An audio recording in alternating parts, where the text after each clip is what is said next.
Okay? Okay, with that we proceed on to naming. Okay, naming of aldehyde and ketone, not very difficult. Okay? Okay, as mentioned earlier on, aldehyde is always found at the corner. Okay, at the end. Alright, so it is always at carbon number 1.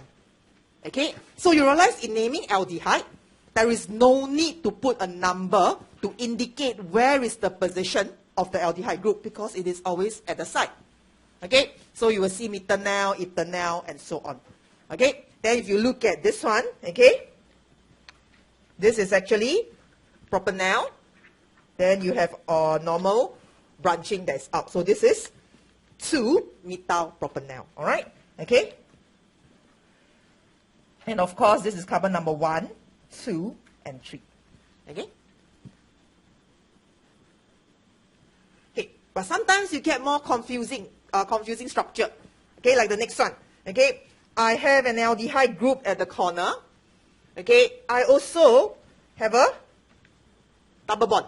Okay, so in naming aldehyde, we replace the E in alkane with Al. Okay, remember? Okay, then in naming alkene, instead of ANE, we change it to ENE. Okay, so when we name this particular compound, okay, it is buta-E. Now, okay, that means this part you can circle, okay, not A, okay, because of the double bond. All right, okay, and the double bond is at carbon number 2, so we need to indicate. Okay. Because your butanol, okay, will not have the E, okay, it's A, okay, so you can look, this is butanol, okay, butanol will be, alright, so versus butanol, okay, so take note of the E, okay, so the E indicate, okay, double bond, alright, okay, then of course, you have this group that has the benzene ring attached. Okay? Okay. When you see an aldehyde directly bonded to a benzene, very straightforward, it is known as, okay, benzaldehyde.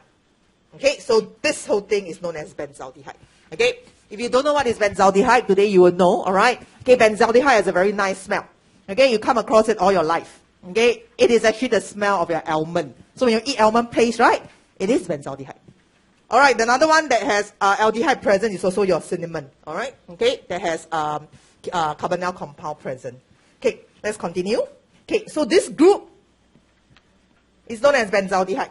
Okay, so very straightforward. We see this benzaldehyde. Then the rest, we just name it based on what we know, 2,4-dinitro.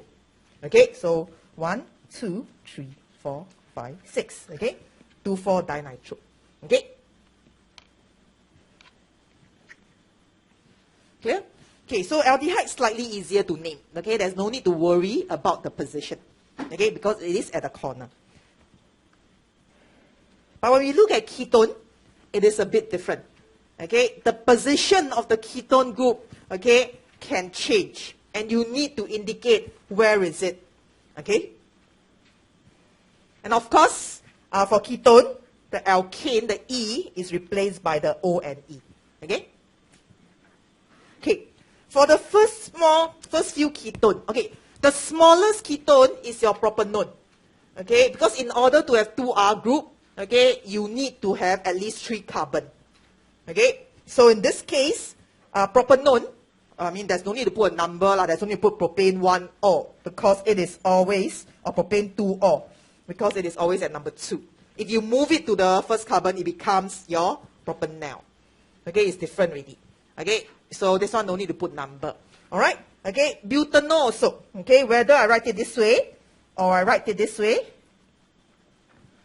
they are the same. Okay? And there's no need to put a number also. And then again, if you move to number 1, it becomes your butanol. Okay, so no need to put number. Okay, but the bigger the carbon chain, or the longer the carbon chain, you realize that the ketone group can be at different position. Okay, this is hexane 3-O, because it is at carbon number 3. Okay? Okay, I'm going to draw another one for you. Alright? you can also have this one.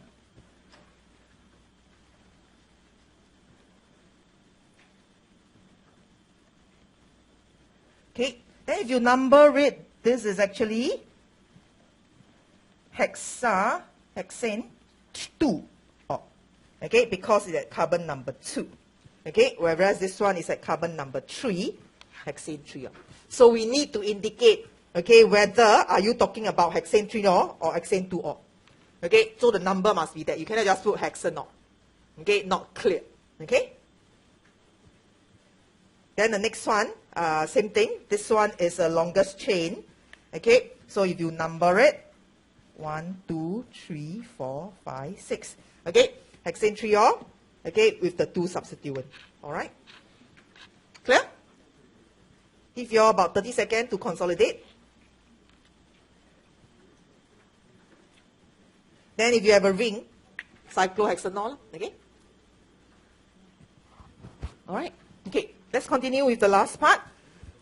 Okay, if the ketone group is directly attached to a benzene ring, okay, it is not so straightforward as your aldehyde where we call it benzaldehyde.